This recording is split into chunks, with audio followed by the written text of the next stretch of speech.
Well, today's date is February 28th, 2016. And you can go ahead and put the title of the message. The title of the message this morning is Ready, Set, Go. And this message is, it's been about really 14 years in the making. And I just want to share it with you guys. I got a lot in my heart. There's a lot going on in our lives. We just wanted to share our testimony and where we're at, where we came from, where we hope we're going, and just as a group, because a few of you, we've shared some things, but we wanted to share as a group. But if you give me that next slide. It starts off with ready, and this is a notification from God. When you're called into ministry, when He speaks a promise to you, the first thing you hear is ready yourself. Let me ask you, I kind of want to see this morning what our congregation looks like. This morning, if you believe that you're at LCMF because God is preparing you in some aspiration of ministry. Yes, you're doing ministry now, but you feel that is preparation for something in the future. Raise your hand this morning. Wow, that is about 85% of the room. Really, that's what I believe makes LCMF different than any other churches. I know there's a lot of churches out there that are like LCMF, but it's different because there's a heart to move forward in ministry. Now, let me ask you this morning, how many of you this morning believe it's on foreign soil? Wow, that's about 15 to 20% of the church believes that it's on foreign soil. That's amazing. How many churches this morning wonder, people in their heart, it's being birthed and cultivated, the desire to go to another country and serve the Lord. It's difficult. Serving the Lord, even in any state is difficult, but to leave and go to another country is much more difficult. But let me ask this morning, how many of you this morning believe that God has spoken something to you and He's tarried on it and you don't see it yet? Maybe it's a wife, it's a husband, it's a job, it's a house, it's a healing, something this morning. You know that God spoke to you. You didn't imagine it. God spoke it to you. And it feels like He's tarrying on the promise. Raise your hand this morning. Okay, we're looking at close to 50%. So this message should apply to everyone in here. It's not just about ministry. It's about when God speaks to us. Every time He speaks a promise to us, it should activate something in us. And the first thing we hear is ready. And you've heard the saying, when there's a race going on, you hear, on your marks, get set, and go. To shorten that down, you can say ready, set, go. All three commands have three different actions. You're out playing around, doing your own little thing, and you hear, on your marks, or get ready. You know that you have to stop what you're doing, and you have to proceed to where your position is. If you're in someone else's position, you're not ready. You need to be on your mark. You need to be ready for what God has for you. Let's go to the next slide. This blessed me. How many of you know the armor of God? We talk about the armor of God. One of the least things talked about is the shoes. We like the sword, we like the shield, we like the breastplate, we like the helmet and the belt. But I don't know if I've ever heard about the shoes. And it says in Ephesians chapter 6, you can go and you can look at it, but it talks about all the different aspects of the Christian armor, God's armor. And it says in Ephesians 6:15, it says, and with your feet fitted with the readiness that comes from the gospel of peace. King James says that your feet be shod with preparation. Yeah, so what are the shoes? Readiness. Oh, preparation, readiness. That word readiness means the act to get ready. That our feet, I mean, can you imagine if we have the whole armor and we don't have our shoes on? You're not ready. That our feet would be, it says fitted, but it means protected and prepared, ready to go. An army has to have their sandals on. Now, this is coming at a point where Israel didn't have an army, so probably what Paul's talking about is more of what a Roman, not a Roman centurion, but just a regular foot soldier. A foot soldier was vitally important, and his feet wear was extremely important. Because show the next slide. Those are not easy to put on. This is Roman sandals at that time. And that word shod, or preparation, actually means to bind your laces. There's a whole lot of laces on there. And because it was extremely important that when they were fighting, that their feet, the shoes remained on their feet. And there was always a command to get ready. And when they said get ready, everyone got down and put their shoes on. And there was this whole procession of binding up and getting their feet ready because they're about to move. But ready means get ready. It doesn't mean set and it doesn't mean go. But it means get ready. Amen. So when God speaks a promise to us, when He puts a ministry in our heart, the first thing we hear is readiness, preparation. Begin to respond to what God put in your heart. The shoes of your armor is that preparation that you're doing. Let's go to the next slide. Now, some translations are kind of all over the place. Some of them actually said that the shoes were the gospel. But the shoes are the readiness to go preach the gospel. And we'll look at the scriptures. I know the text is small. We're going to go through it. I'll just read it to you. It says, "How beautiful on the mountains are the feet of those who bring good news, who proclaim peace, who bring good tidings, who proclaim salvation, who say to Zion, your God reigns." That's the gospel. And how beautiful on the mountains are the feet. The feet represent the ability to take the gospel. It may not be in a foreign country. It may not be in a position in church. It may be in your own home. But how beautiful on the mountains are the feet of those who bring good news. Isaiah said this. And we see the writer of Romans, Paul, he is going to quote it. And Paul leaves actually a little small piece out. He says, "How then can they call on the one they have not believed in?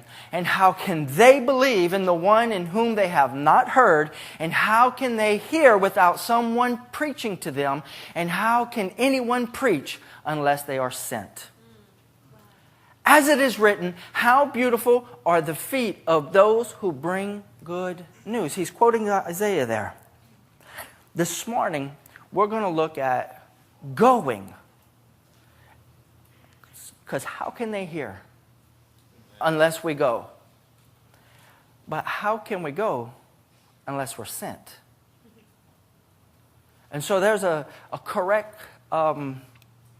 procession. When we hear go, sometimes in our eagerness, we think when we hear get ready.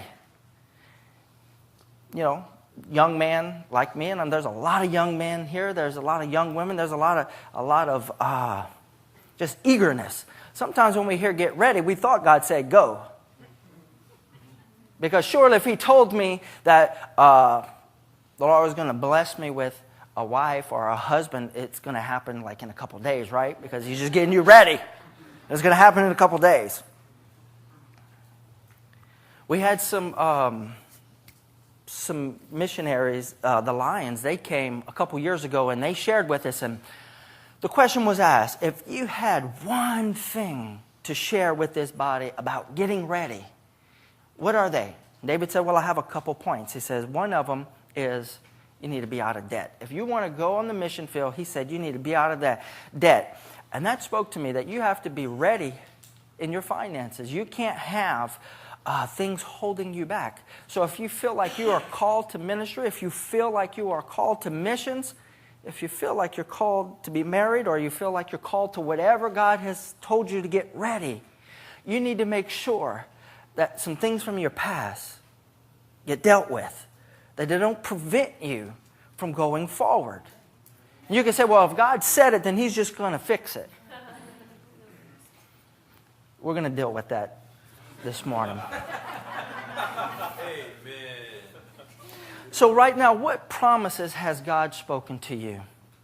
Because sometimes we hear the promise and we get ready, and when we don't see it, we stop getting ready.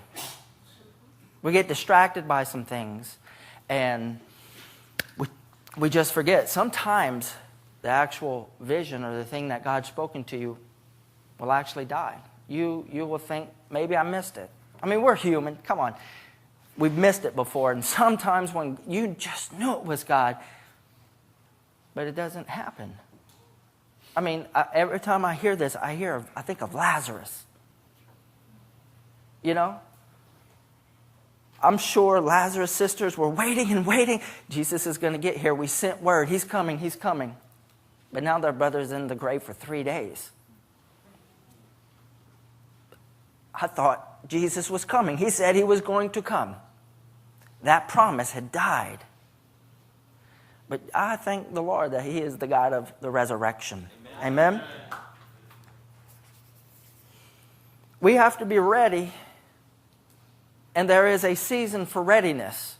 Because when the next commands come, when go happens, you don't have time to be ready.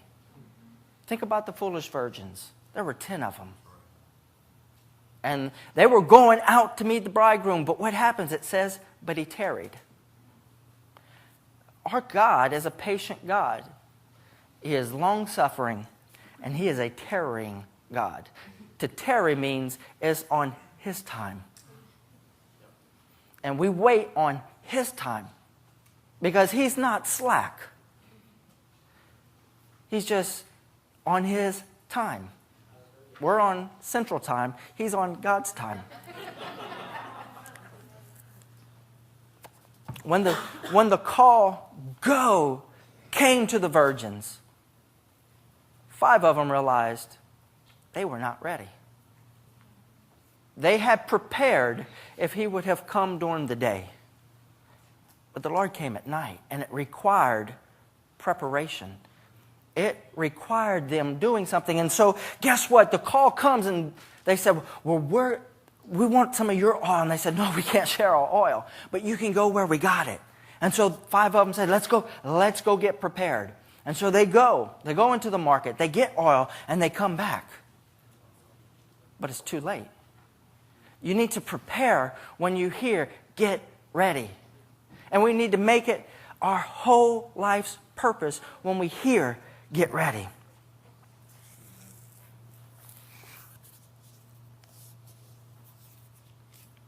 There's another story, and I wasn't going to, I'm going to watch the time. I wasn't going to read it, but I feel this is important this morning. And so we're going to go, it's not even in my slides, but we're going to go to 2 Samuel chapter 18.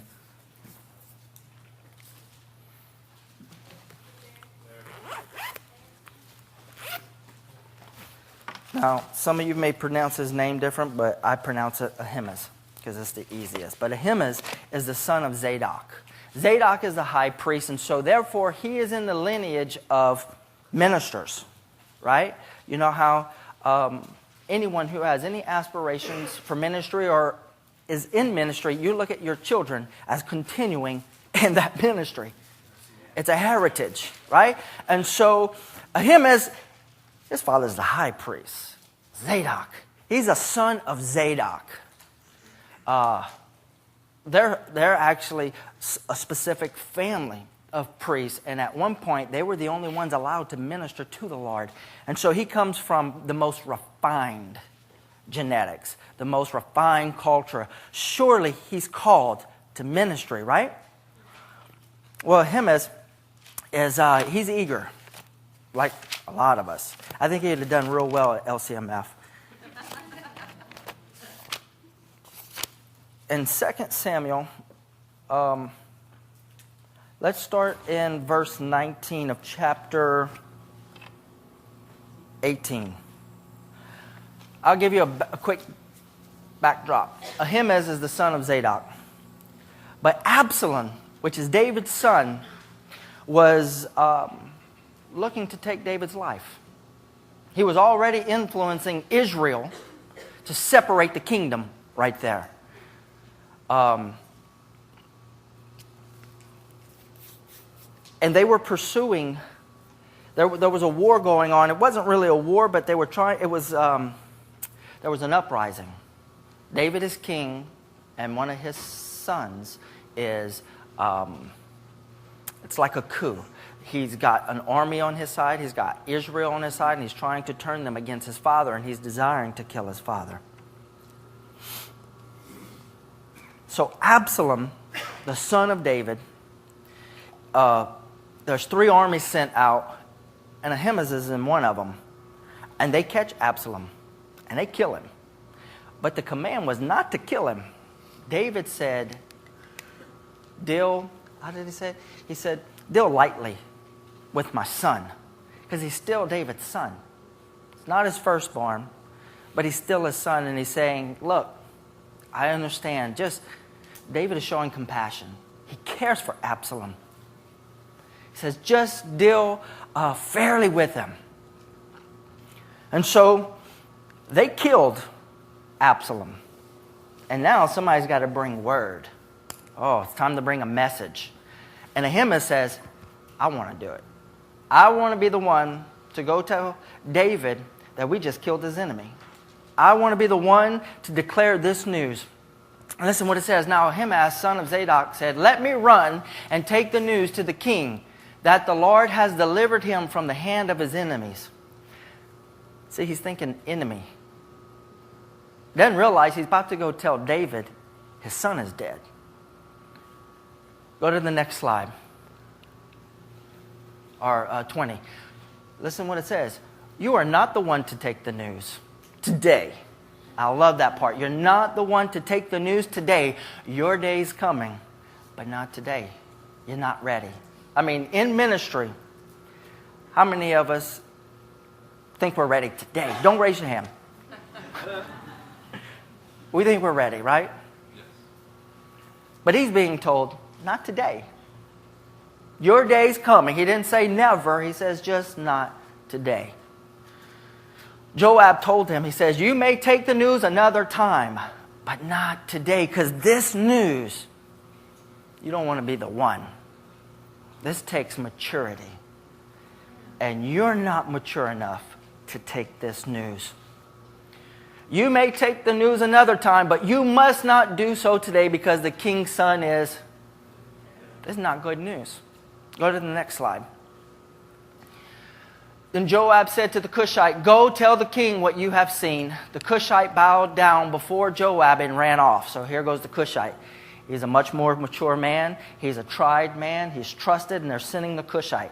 He's older. I can prove it. Watch. Go to the next slide. Ahimaaz, son of Zadok, again said to Joab, come what may, please let me run behind the Cushite. But Joab replied, my son, why do you want to go? You don't have any news that will bring you a reward. He said, come what may, I want to run. He's pressing and he's pushing. So Joab says, all right, go ahead. Go ahead. Run then. Ahimaaz ran by the way of the plain and outran the Cushite. First of all, he said he was going to run behind him, right? Now he's going to outrun him. He's younger, he's faster, and he is ready. This is his day. He's launching his ministry today. Let's go to the next. While David was sitting between the inner and outer gates, the watchman went up to the roof of the gateway by the wall. As he looked out, he saw a man running alone. He's outpaced this Cushite. The watchman called out to the king and reported it. The king said, if he is alone, he must have good news. Why? Because if they feared David, they would send a whole bunch of people. because we don't know how David's going to react. Men have been put to death for this type of news before. The king said, if he is alone, then he must have good news. And the man came closer and closer. Let's go to the next. Then the watchman saw another man running, and he called down to the gatekeeper, look, another man running alone. The king said, he must be bringing good news too. The watchman said, it seems to me that the first one runs like Ahimaaz, son of Zadok. They knew even how he ran. He's a good man, the king said. He comes with good news. Notice what David keeps saying. It's good news. It's good news. It's good news. Then Ahimaaz called out to the king, all is well. All is well. Now Ahimaaz is a little confused here because he's thinking he's about to deliver the message that your enemy has been killed. And David's worried about his son. So he starts off with all is well.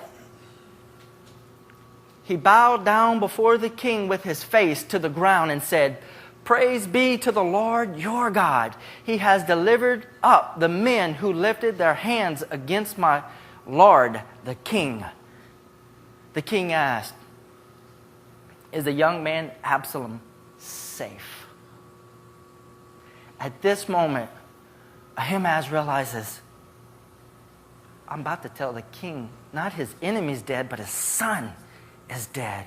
And David says, is my son safe? This was not the response Ahimaaz was waiting for. In all his eagerness, in all his ability to outrun the Cushite, what happens? I saw a great confusion just as Joab was about to send the king's servant and me, your servant. But I don't know what it was.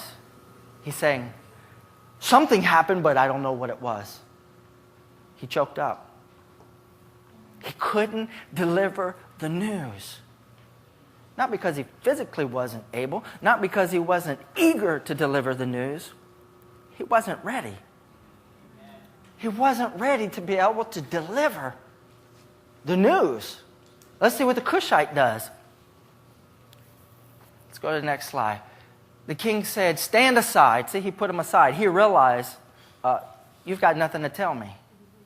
But the Cushite does. Stand aside. So he stepped aside and stood there. Next verse. Then the Cushite arrived and said, my lord the king, hear the good news. Oh, Cushite's starting off pretty much the same way, right? The Lord has delivered you today from all who rose up against you. He hasn't said anything different yet than Ahimaaz. Next verse. The king asked the Cushite, is the young man, Absalom, safe? Listen to what this Cushite says. The Cushite replied, may the enemies of my lord the king and all who rise up to harm you be like that young man. He was able to not let David deter him from the news that he had to share. See, sometimes where you're going, you think you're ready, but you don't know what you're about to face. And Absalom, Ahimaaz, in all his eagerness, in all his ability, his lineage is telling him, you're ready. And we see he's not ready. He's not ready to go. His time is coming. Joab didn't say never. He just said not today. You're not the one to bring this news. This news is some difficult news, and you're not going to be able to do it. Ready is not go. When you hear get ready, it doesn't mean go. In ministry, it's clear, but what about when it is? We have a lot of singles here. And so some of these singles know they heard from the Lord that they're not going to be single forever, that God is going to bring them a significant other.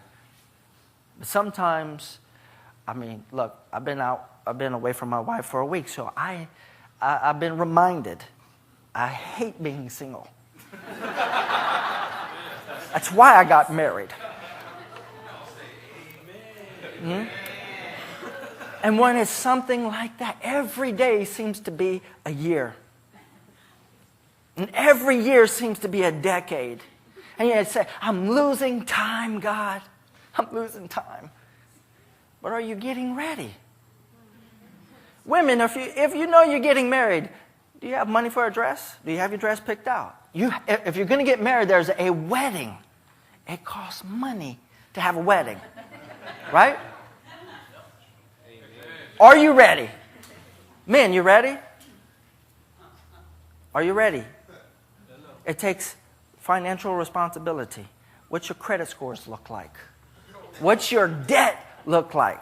See, you want to be a him-as. I want to go today, God. I want to go today. God's saying, get ready.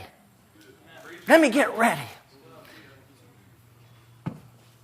Because there might be 10 years between ready and go. There might be 14 years between ready and go. Let's go on to the next one, set.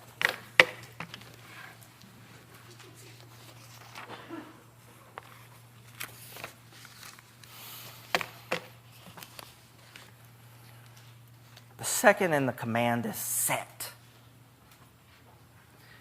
When you hear ready, it means get on your mark. But set means to put yourself in a position.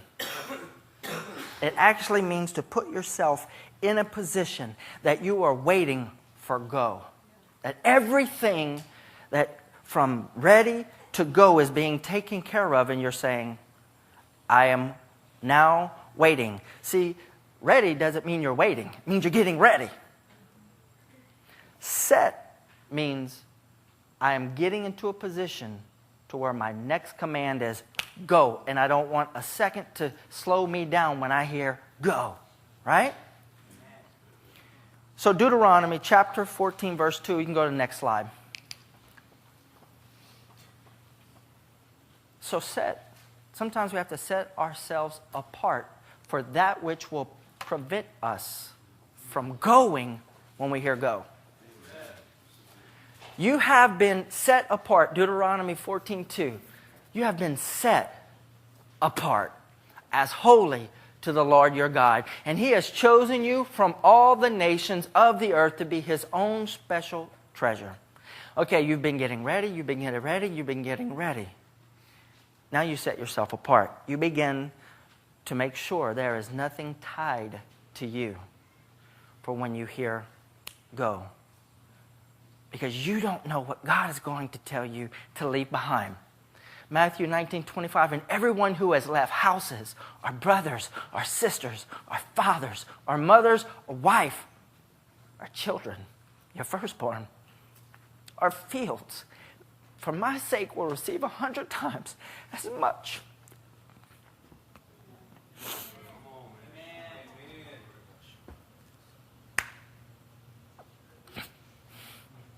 And will inherit eternal life.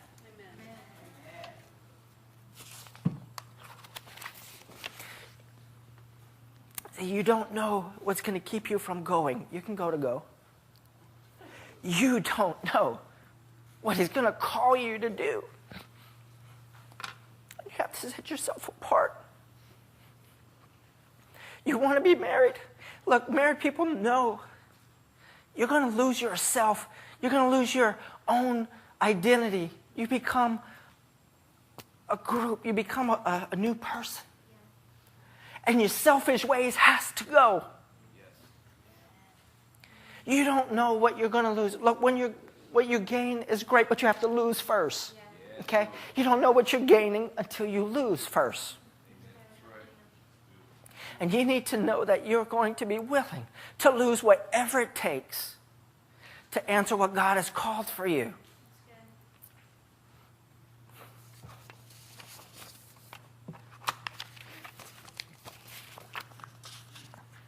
Because when go comes, He said to them, go into all the world and preach the gospel to all creation. Here's the go. I mean, His disciples have been with Him for 3 years.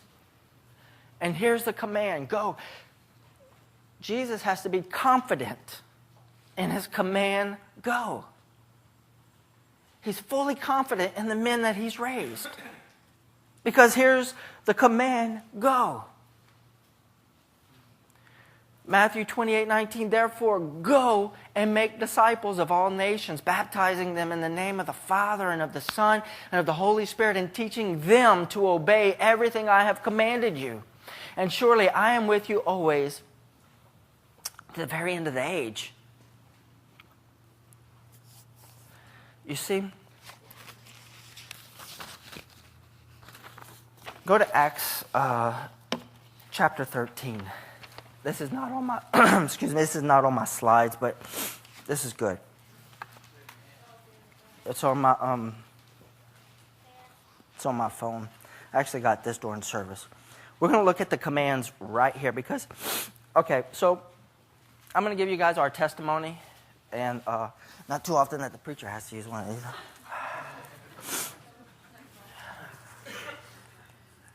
We're still dealing with being set apart. So, we're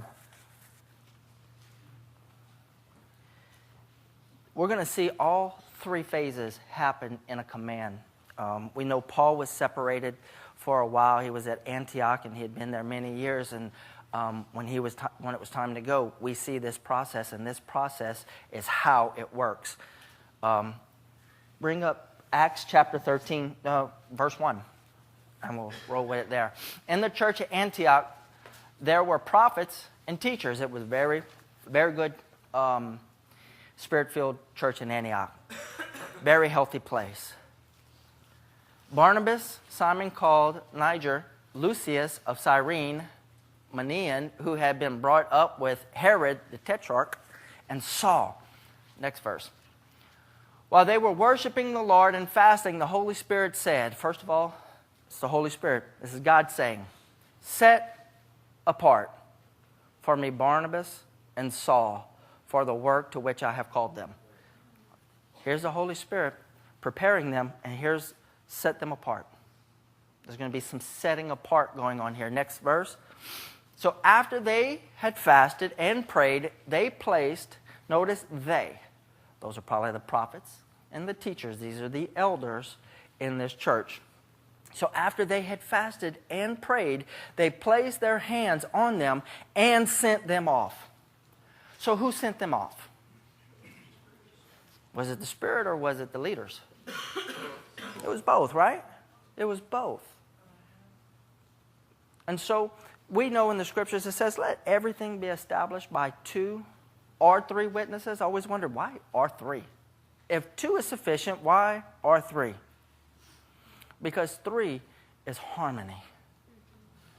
3 is a cord that cannot be broken.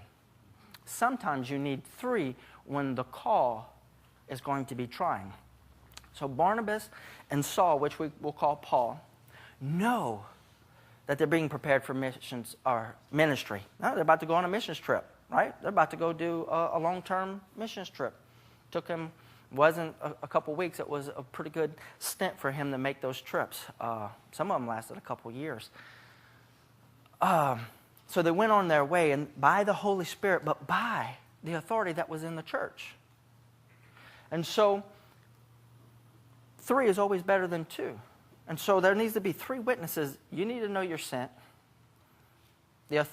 First of all, you know that because the Lord puts it on your heart to get ready.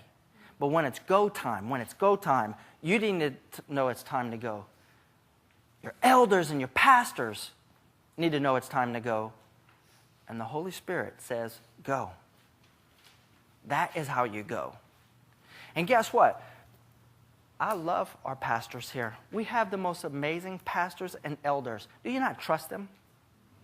Do you not trust them enough to say, look, I know you're called. I know you're getting ready and you're set, but it's not go. So we've waited a total for ministry 14 years. We've been waiting 10 years for Indonesia. And if our pastors say, don't go, even though we believe we've heard go, we want 3. We want our pastors to say go. Whatever we need to do for their blessing, that's what we're going to do. So some of you may absolutely, in your heart, think it's time to go. Submit it to your elders. Let it be that 3-strand cord.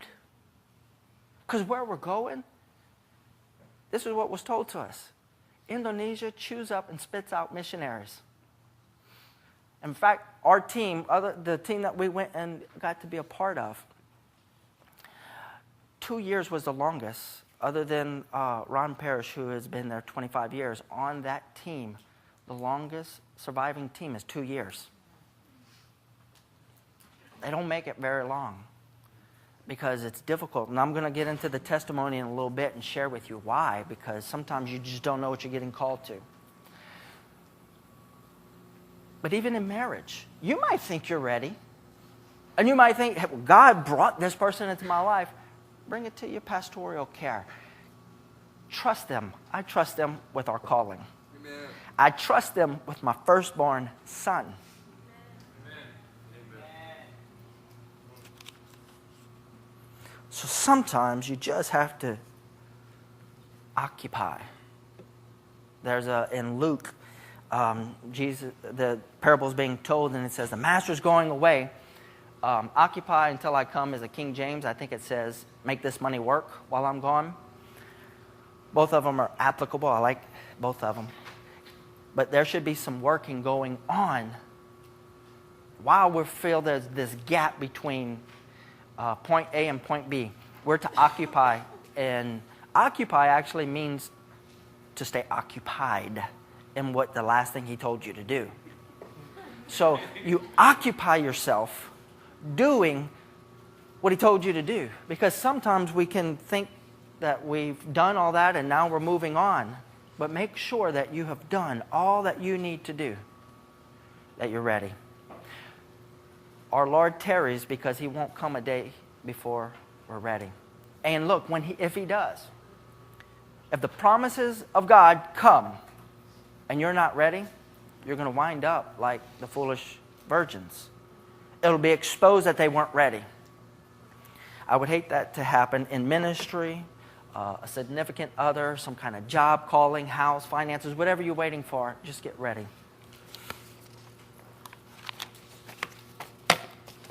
Ready, set, go. Ready doesn't mean go, and go doesn't mean get ready. We have to be ready. According to what I saw in here, everybody's hand was up. Everybody is getting ready. Everybody is getting set for go time.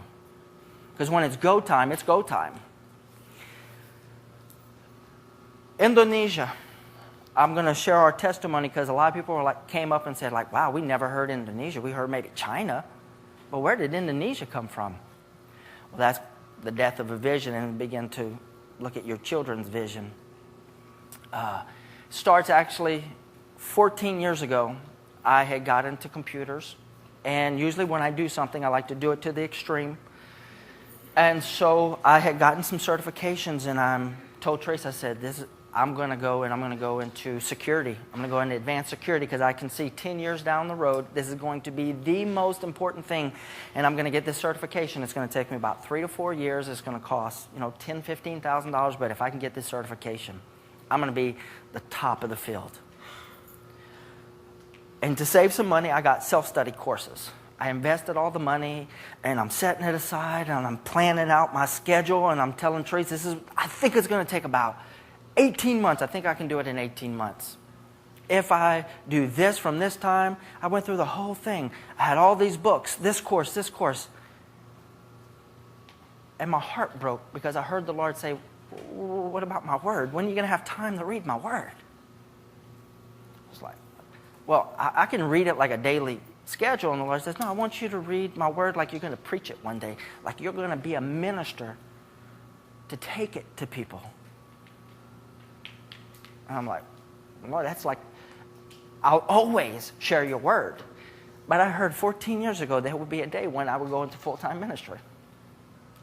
And some of you, and that's 14 years ago, right? And so 4 years down the road, Teresa gets this dream. But at that point, I took all my books and put them in the closet. And they were there until the day we moved here 4 years ago. Never opened them. Because what God had for me was more important. So I set aside my career because I knew I was going to have to give it up someday. And so 4 years into this, Teresa gets this dream. You know when you get a dream, you wake up and you're like, this dream disturbed her for weeks, and it was about Indonesia. It just, not just disturbed her, but she knew this was just not a normal dream. This was, something happened because she woke up. She had this dream that we had flown into Indonesia. She didn't even know where Indonesia was. And we're getting off the plane, and she had this understanding that we were going there to be missionaries. And look, we were part of a church that was about 35 people. There was never any missionaries. That was the furthest thing from our mind. And so she's sharing this dream with me. And she says, yeah, the Lord showed me that we're going to be flying into Indonesia one day. And she said, I went up to the beach. And it wasn't a normal beach. There was all these black rocks everywhere. And she said, and the waves just kept coming in and crashing. And I had this sense that whatever we were going to didn't want us there. You know, you think, oh, I'm going to be these missionaries. You see the pictures on Facebook, and we're all guilty of them. You see all the good stuff about missionaries, how they got to feed all the children, and we got to do it. But you don't see the hard stuff. In fact, you don't get to know those things until a missionary knows you're called to be a missionary, because they're not willing to open up to you about what they suffer. She realized that it wasn't going to be this type of ministry where you take all these cute little pictures and everything's great, and that there was something there that was angry and the seas were raging. And she woke up and she said, Lord, whatever you called us to do, we'll do. And so for 10 years we've been getting ready. We had no idea what Indonesia was. And I want to share with you guys about Islam this morning. Because I didn't realize how ignorant I was about Islam and Muslims. There are 1.6 billion Muslims today. That's 22% of the entire world's population. 22% of the world's population is Muslim. By 2050, according to a Pew Research, I actually got where I got these statistics from. If you want to go check them out, check them out. By 2050, 1 in 3 persons, 1, 2, 3, 4, 5, 6. That means, according to the world, there'll be 2 Muslims sitting on this front row. If that represents the world, more than 2. If you got 2 neighbors, one of y'all is a Muslim. That's how much they are going to populate the earth. Over 80% don't even know a single Christian. They don't even know a single Christian. Give me the next slide. In the last 100 years, approximately 4 million Muslims have converted. 4 million. That is 0.25%. That's 1/4% of the entire population that's alive now. That's not alive over the entire century, which consists of 3 generations. Right now, 0.25% have been converted. It is the most unreached people group on the face of the earth. Muslims are the most neglected of all people groups. Why? Look at this next slide. Can't hardly see it, but right in the middle there's a red person. Can y'all tell that the middle man's red? Out of 100 missionaries, see that little red one? He's the only one willing to go to Muslims. 1% of missionaries go to the Muslims. Actually, the statistics according to About Missions, they say less than 1%. It's a little less. It's not even a whole person.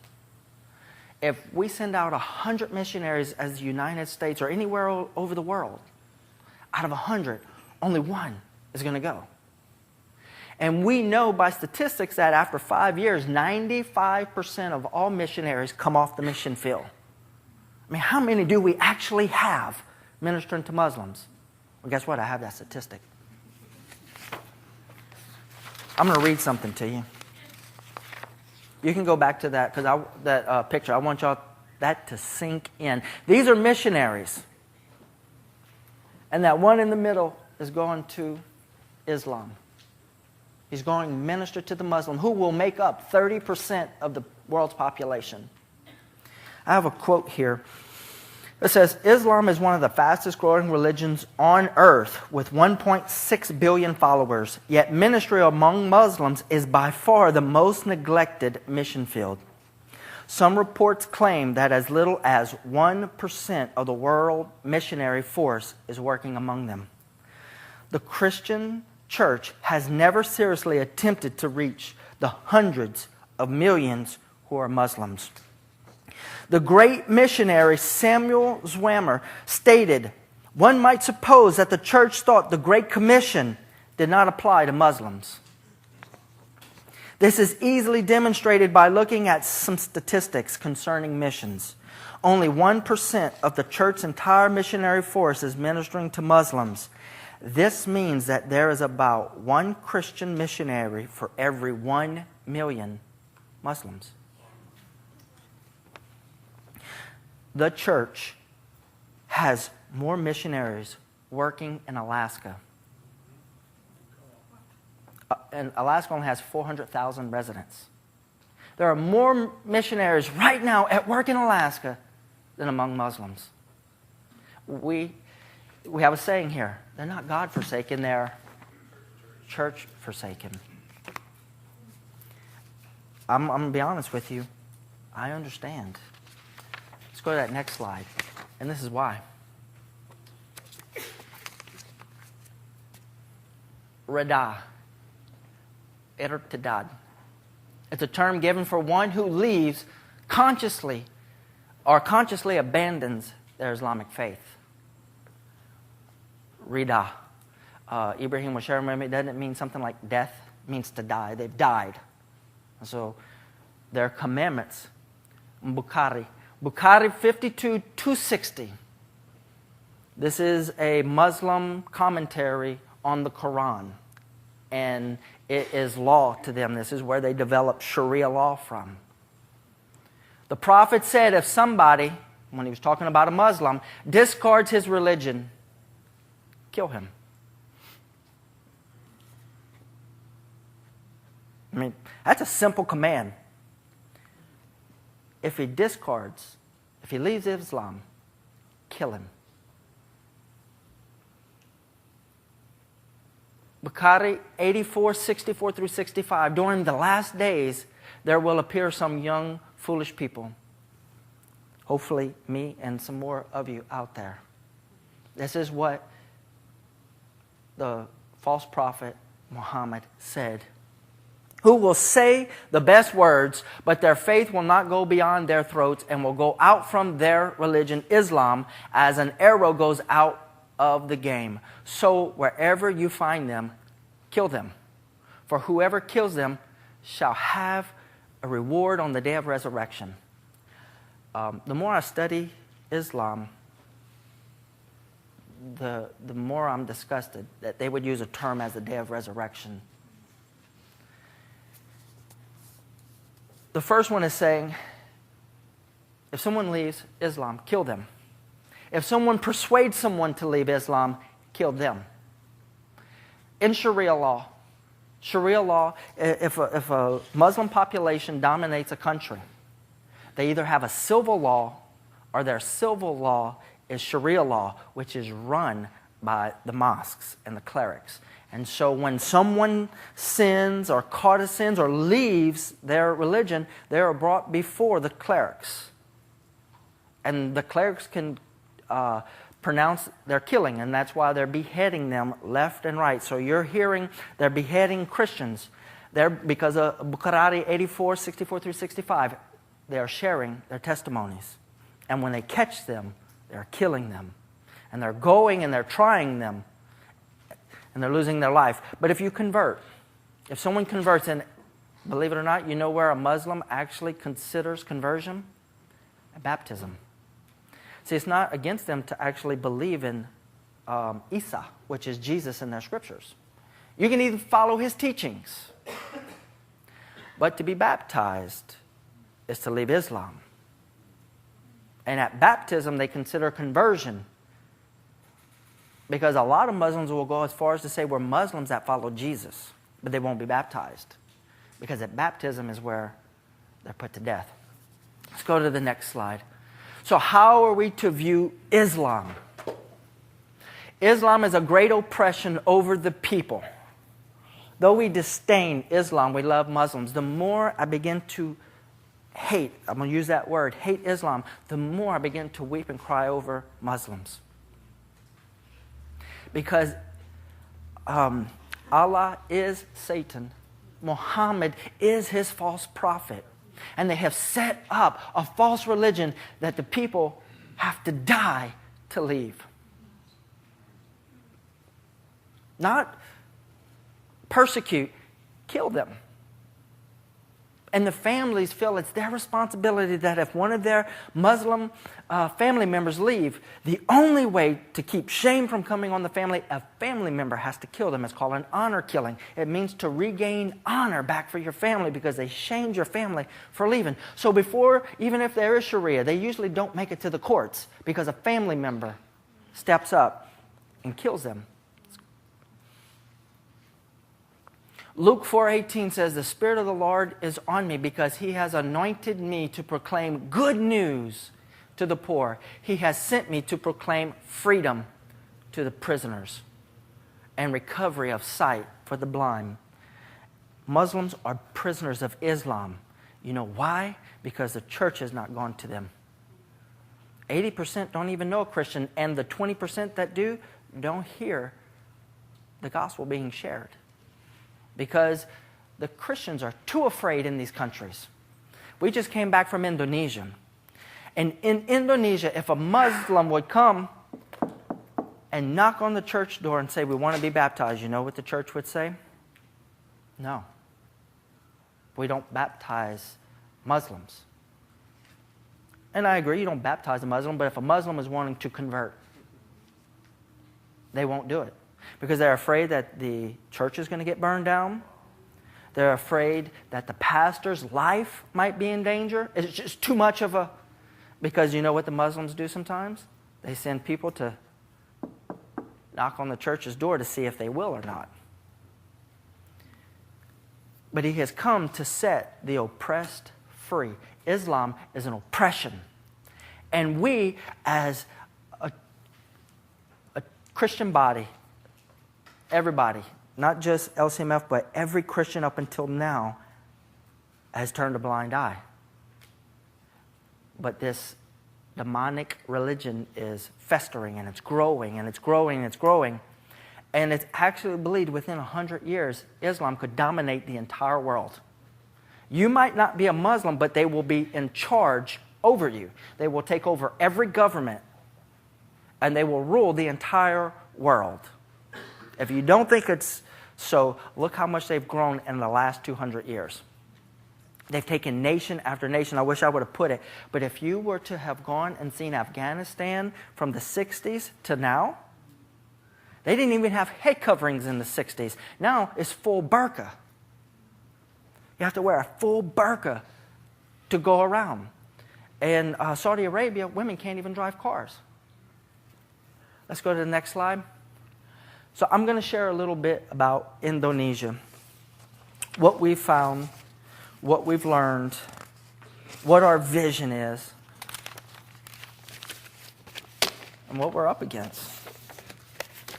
Because if anybody here, so I think we had maybe 10 families that were saying they believe that their call was on foreign soil. I hope our statistics are better than 1 in 100. If LCMF sends out 100, let it not be just 1. Let's turn it around. Let's send out 99 to Islam. But we need to know what we're going to face. Next slide. In Indonesia, there's 206 million Muslims. Just to give you an idea, the United States has 300 million residents. There's 206 million Muslims just in Indonesia. It makes it the largest Muslim nation in the world. You can look it up. Indonesia is the largest Muslim nation in the entire world with 206 Muslims. It's the fourth largest country on the earth. I did not, by population. And you can fit all the land like in Connecticut or something like that. It's just ridiculous. When we were in Indonesia, at 4:30 in the morning, I could hear more than one mosque. That's how close they were. But the azan was going on. And 5 times a day you hear this azan. There is an oppression over the people. It declares its authority over all the nations it rules. It dominates the people and oppresses them. And Java, which is this little part of Indonesia here, so if you want to know where we're planning on going, that is the island of Java. 80% of all Indonesians live on that island. It holds Jakarta. Jakarta has like 30% of the entire Indonesian population in one city. It's only second to like Shanghai, China, something crazy like that. Java is over 90% Muslim. 90% Muslim. I know, depending on what HEB you go to, you might get it. You might go and there might be 20% Muslim. You've never experienced 90% Muslim until you experience 90% Muslim. Changes everything. 2 people like me and Teresa walk in a market, the market shut down. It did. It shut down everywhere we walked. It's just attention. We went into an area called Bantul in Lower Yogyakarta. You want to know what percent Muslim?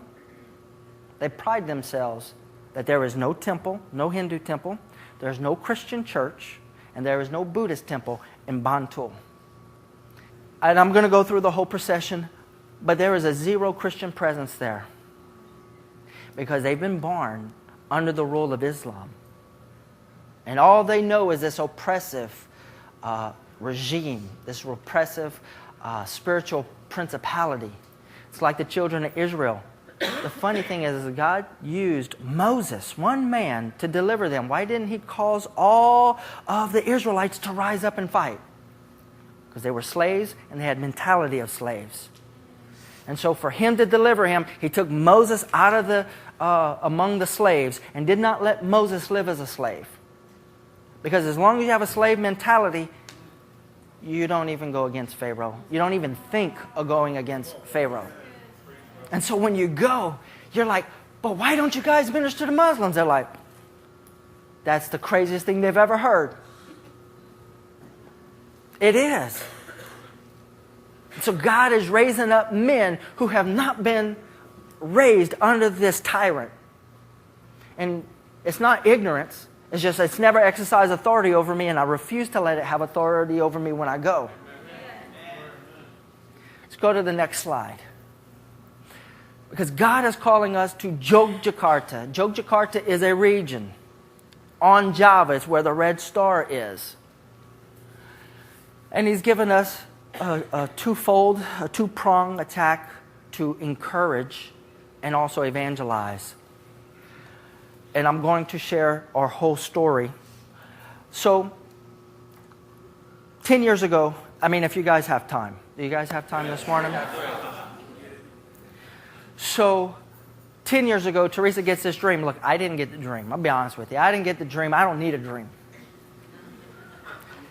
I had heard we were going into full-time mission 4 years before. I had forsaken a career.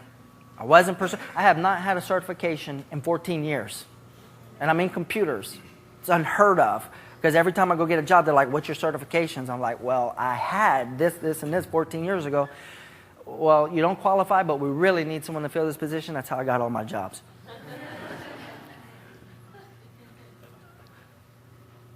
So 4 years into it, I'm like, how do you get to Indonesia? I began to do research, and I don't know how you become a missionary. We didn't even know a missionary. We didn't know anything. And so we did meet someone who had done some missions work. They weren't a missionary, but they said, oh, look, let me give you some counsel. If you're getting ready to go to the mission field, he says, I got 2 things that you need to do. He said, one of them, you need to go be part of YWAM, or you got to go to a missionary school.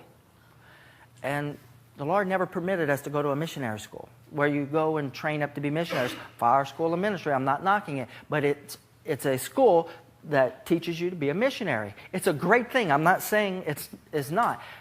God didn't tell us to go. We even prayed about it, and the Lord said, no, I'm going to keep you in this little church of 35 people. Because the guy says, you need to go be part of one of those organizations, because when you go, you're going to need the support financially. And that is the network. They're going to get you all these speaking privileges at all these different churches, and you're going to go and raise your money. If you're not a part of one of these associations, you never raise enough money. We never got permitted to go. And the second thing he said, now we only had 3 kids at the time, he said, don't have too many kids.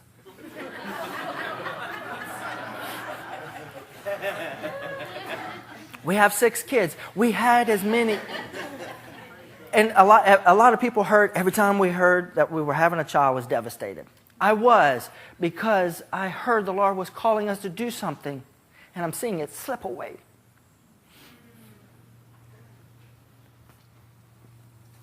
But I thank God He has His own plans, and He goes by His own counsel. But when we had Lily, you can ask Teresa, I was like, well, I'm going to give up on it. When we had Luke, I was starting to look at my children as their calling. And that's where China came up, because Abigail, since she was a child, wanted to be a missionary to China. And so we switched gears, said Indonesia is not going to happen.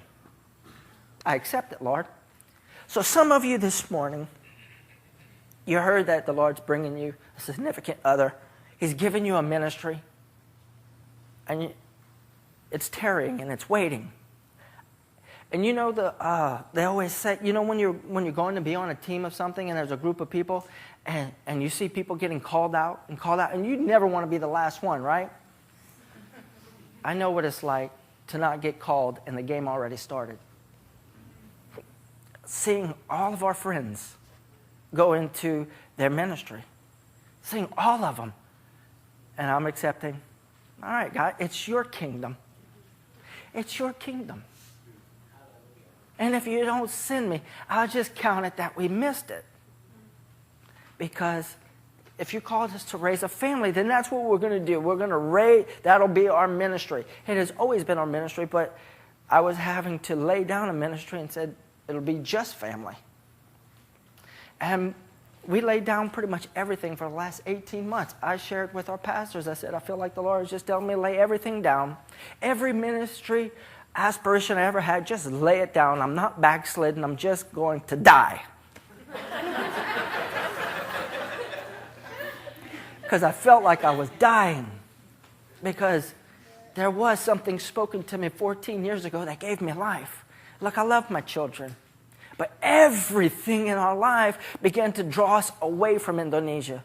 And just draw us further and further and further away. And I didn't want to miss the Lord. You start questioning yourself. Did I not do something? Did I miss it? Either we heard incorrectly or we didn't get prepared. What is it?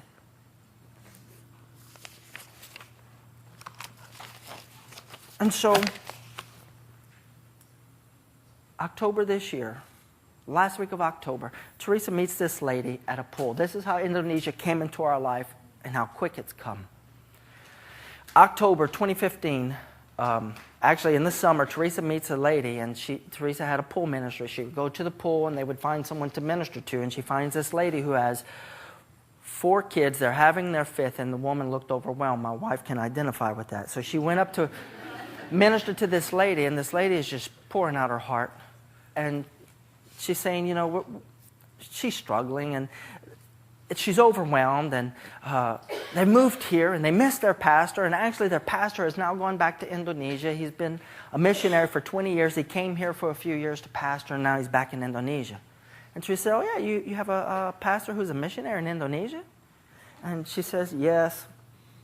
Teresa said, well, you know, we believed 10 years ago the Lord put it on our heart to go to Indonesia. But we've never met someone from Indonesia. Never met someone. How do you get someplace when you don't know anyone, right? So there's a difference between preparing and making something happen. Okay? You need to be ready, but God didn't tell you make it happen. Even in your preparations, you're going to see supernatural things. When you begin to decide you're getting out of debt, money's going to just show up because God is going to honor the preparation. When you're going to start saving up for a wedding, the money's going to be there. Whatever the situation is, it's not just money, it's whatever you need to be prepared, the Lord is going to supply it. But He doesn't want you to make it happen. Because that produces an Ishmael, and you have to deal with that for the rest of your life or its life. And so Teresa shares with him, she says, well, you know, he's from Austin. If he ever comes this way, we'll let you guys know. And so Teresa doesn't even tell me, right? Until she gets a phone call. And he's going to be in town in 2 weeks. Would I like to go meet him? And so she's telling me this whole story from the summer. She didn't even let me know. So I have not made this happen. She says, a guy, a missionary from Indonesia is going to be in Sugar Land in 2 weeks. Do you want to go meet him? I'm like, yeah, absolutely I want to go meet him. And so I show up at this meeting where he is sharing their vision about Indonesia to his supporters. He's encouraging them, showing them the progress of the work. Everything's done, and all his supporters are there, and they've got all his time. And I said, I'll just patiently wait. I'm not going to get between him and his people.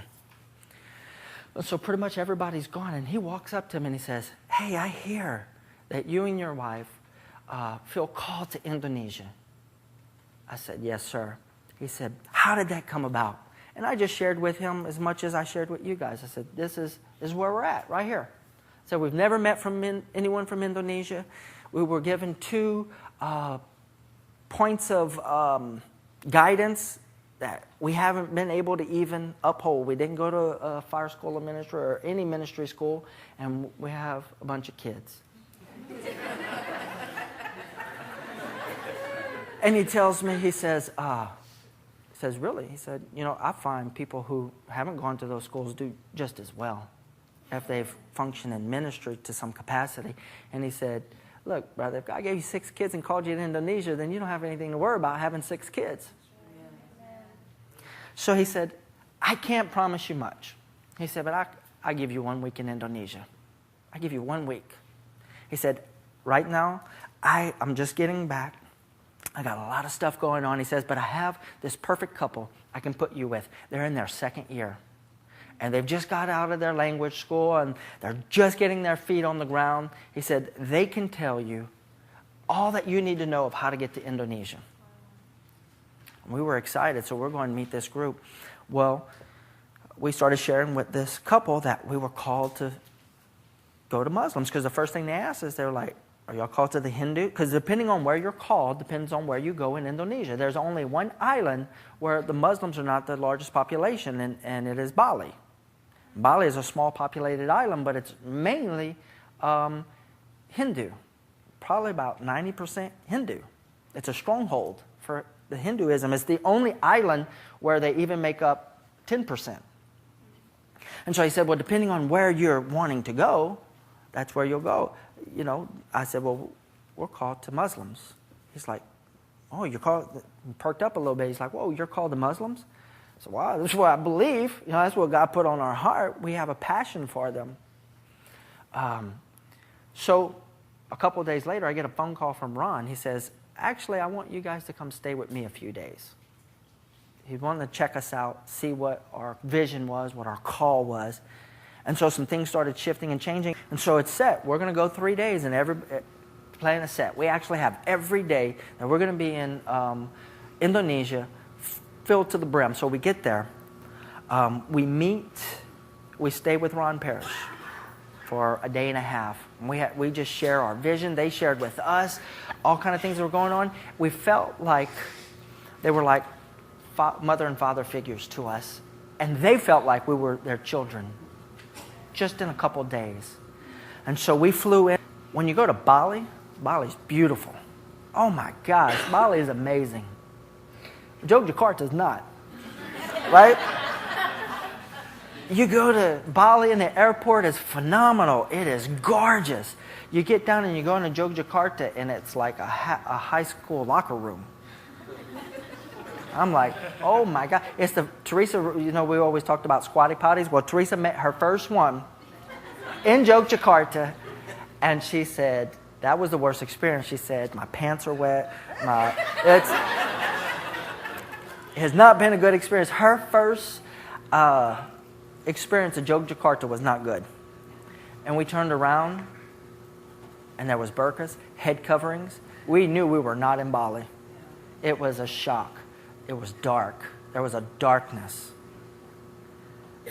When I say extreme Muslim, it was all Muslim, and everyone turned to look at us because we were the only, I'll say white people, we were the only white people in Yogyakarta airport. Because Yogyakarta is not where the tourists go. They go to Bali.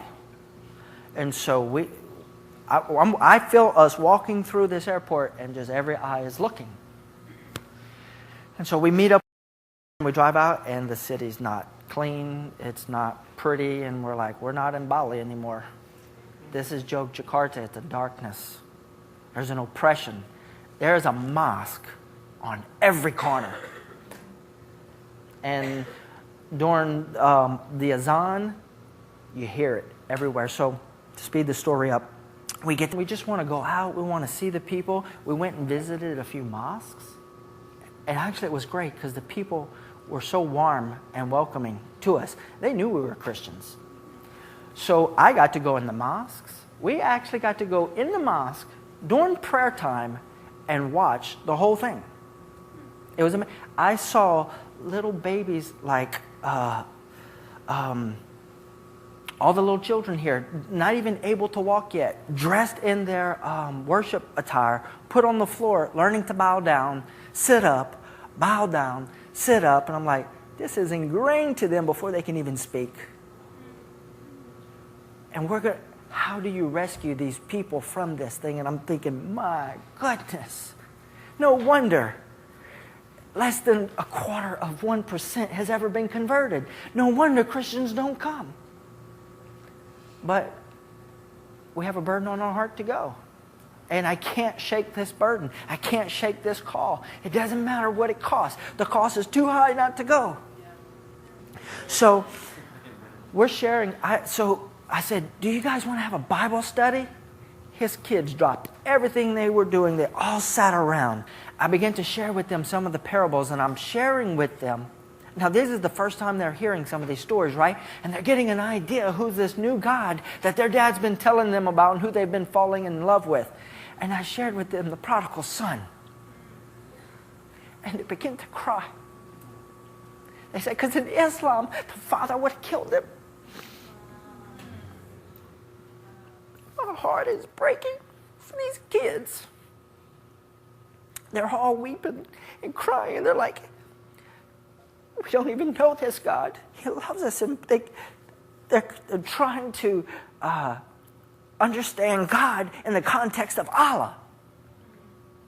And it doesn't make any sense. Because the son should have been put to death.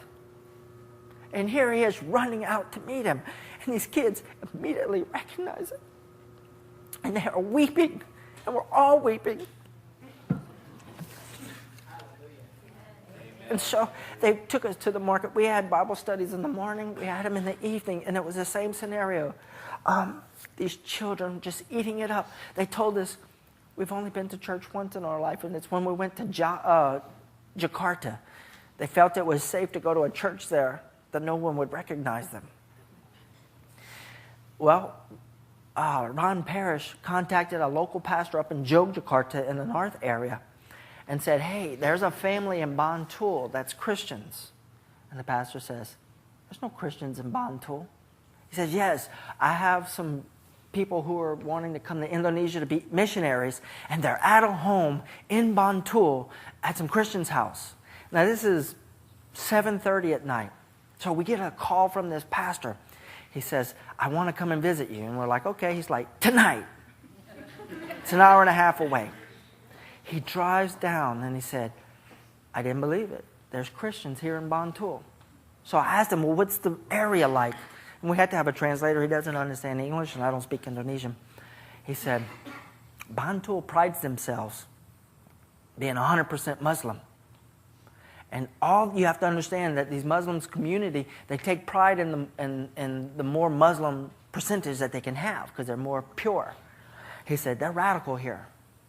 And he said, I didn't believe there was Christians living here. And he said, that's why I had to come here tonight. I said, so how many Christians are here? And he's like, none. There's no Christians here. And if they are, they're living underground. I said, well, is there any churches? He said, no. No church. Not one single Christian church. Not even a house church. Nothing. He said, I didn't know there was even anything in Bantul. Bantul is one of those areas where there's nothing. There's not even Hindu or Buddhist here. And he said, I had to come see them, and he has continued to contact them and visit them.